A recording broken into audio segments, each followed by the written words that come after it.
안녕하세요. 오늘 저희가 살펴볼 자료는 당신께서 공유해 주신 한 변호사의 유튜브 영상입니다. 네, 한국의 상속재산 파산제도. 그중에서도 실무에서 이렇게 맞닥뜨릴 수 있는 아주 현실적인 문제점들을 다루고 있더라고요. 네, 맞아요. 이게 변호사님이 직접 겪어보신 거라 그런지 내용이 상당히 구체적이죠. 그렇죠. 이게 그냥 이론이 아니라 진짜 경험에서 나온 거라 더 와닿는 것 같아요. 상속 문제, 생각만 해도 참 복잡한데 오늘 이 내용을 통해서 핵심적인 함정들을 좀 미리 파악해보면 좋겠습니다. 바로 시작해볼까요? 네, 좋습니다. 상속재산 파산은 뭐랄까 단순히 서류 절차로만 생각하면 안 되고 예상치 못한 난관이 꽤 많습니다. 오늘 영상 내용을 바탕으로 당신께서 특히 주의 깊게 보셔야 할 주점들을 명확하게 짚어드리겠습니다. 좋습니다. 그럼 가장 기본적인 것부터 시작해보죠.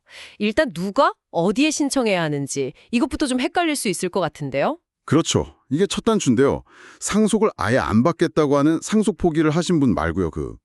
빚도 상속받지만 상속받은 재산 범위 내에서만 갚겠다. 이렇게 한정 승인을 받은 상속인. 이분이 신청 자격이 있습니다. 한정 승인 받은 상속인요? 네.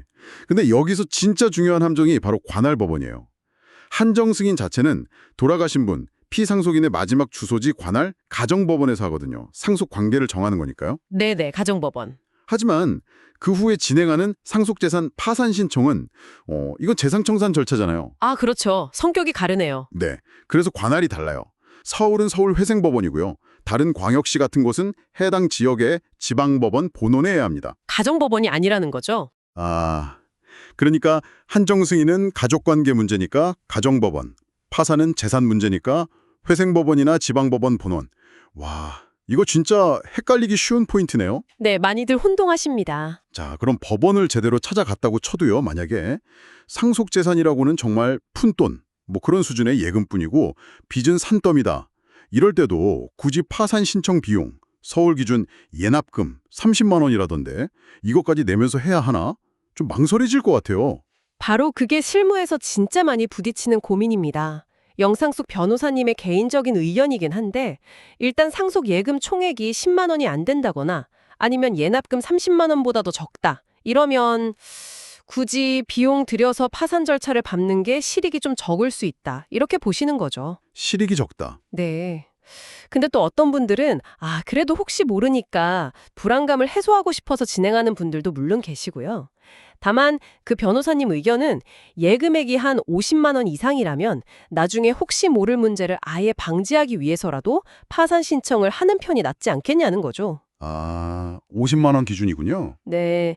그러니까 결국 비용 대비 마음의 평안이냐 아니면 잠재적 위험 제거냐 그 사이의 선택인 셈이죠. 그렇군요. 비용과 실익 사이의 고민이네요. 그런데 만약에 재산 중에 부동산이 껴있다? 이건 정말 차원이 다른 문제가 될 것 같아요. 특히 세금의 문제라면서요. 맞습니다. 이게 정말 큰 함정일 수 있어요.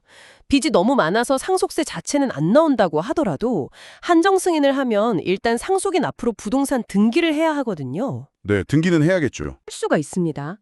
영상에 나온 사례를 보면 3억 4천만 원짜리 부동산이었는데 등록세가 거의 1천만 원 가까이 나왔다고 하죠. 자, 잠깐만요. 1천만 원이요?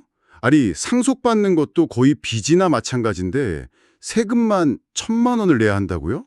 와, 근데 이게 끝이 아니라고요? 네, 더 큰 문제는요.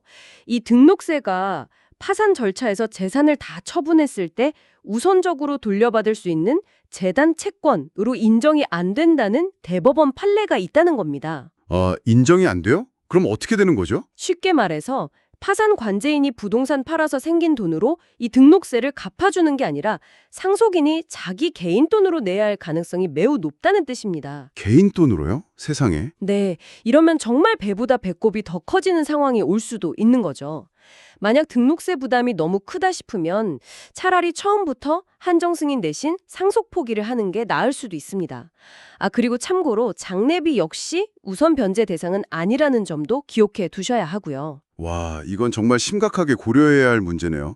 내 돈 들여서 세금 내고 상속 절차 진행했는데 혹시 그 과정 자체가 중간에 멈춰버릴 수도 있다는 건가요? 네, 그럴 수 있습니다. 바로 파산 절차 폐지 가능성인데요. 예를 들어서 상속받은 부동산 시세가 계좌가 3억 5천인데 거기에 뭐 은행 근저당이나 세입자 보증금이 합쳐서 4억 5천이다. 이러면 어떻게 될까요? 아, 돈이 모자라네요. 그렇죠. 파산 관제인이 이 부동산을 매각해도 우선 변제권자인 은행이나 세입자한테 줄 돈도 모자라요. 그럼 다른 채권자들한테는 돌아갈 돈이 전혀 없는 거죠. 네, 그렇죠. 이런 경우에 법원은 이 파산 절차를 계속 진행하는 게 의미가 없다, 실익이 없다고 판단해서 절차를 중간에 그냥 폐지, 즉 끝내버릴 수 있습니다. 신청인 입장에서는 좀 답답할 수 있지만 현실적으로 배당할 재원이 없다면 절차가 중단될 수 있다는 점은 미리 알고 계셔야 합니다. 들어보니까 상속재산 파산이라는 게 이게 단순히 빚 청산을 위한 만능 해결책은 절대 아니네요. 관할법원 찾는 것부터 시작해서 소액 예금 처리할 때 실익 문제, 특히 그 무시무시한 등록세 개인 부담 가능성, 그리고 마지막에는 절차가 아예 중단될 수도 있다는 점까지 정말 꼼꼼하게 따져봐야 할 것 같습니다. 맞습니다. 상속이 개시되면 그냥 빚이 많으니까 무조건 한정 승인하고 파산해야지 이렇게 생각하기보다는 오늘 저희가 짚어본 이런 실무적인 문제들, 특히 등록세처럼 예상치 못한 비용이 발생할 수 있다는 점을 충분히 검토해야 합니다. 경우에 따라서는 상속 포기가 훨씬 더 합리적인 선택일 수도 있거든요.